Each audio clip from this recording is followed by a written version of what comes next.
As the Tibetan New Year is also known as the Losar approaches, the city of Lhasa is bustling with festive atmosphere. And here we can see that people are really busy preparing for the Tibetan New Year, and the streets are full of joyous and moved celebration. So have a look. Losar is one of the most important holidays for Tibetans, and the preparation of New Year goods is also one of the highlights of the Losar. Right now, I'm in the Bago shopping mall of Lhasa, which is one of the busiest shopping markets in the city. And here we can see that stores are swamped as people prepare to usher in the Tibetan Losar of the wood snake. So let's go. These are called butter sculptures, which are exquisite artworks made of butter, and they have various shapes like flowers, animals, and some region figures. And as decorations, they add a strong festive atmosphere. And standing here, I can still smell the taste of butter. So I think it's really, really amazing.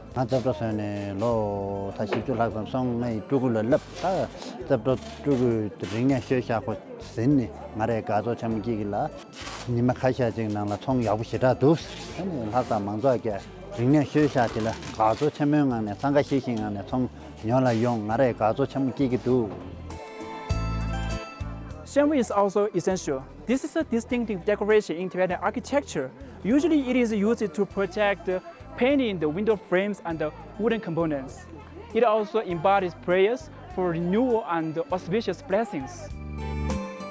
This beautifully decorated wooden box is called Chema box, and during the Tibetan New Year's, it will be filled with roasted barley and zamba, topped with butter sculpture and body ears. And it's a very, very important item for rituals and blessings during the Tibetan festivals.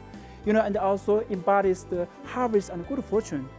In addition, people will prepare lots of delicious foods such as kapse, candies, fruits, and fliyak meats to enjoy with family and friends during the Tibetan New Year. Walking on the streets of Lhasa, I can deeply feel that the whole city has already become the city of joy, and the people are early looking forward to the arrival of Tibetan New Year. So, Lhasa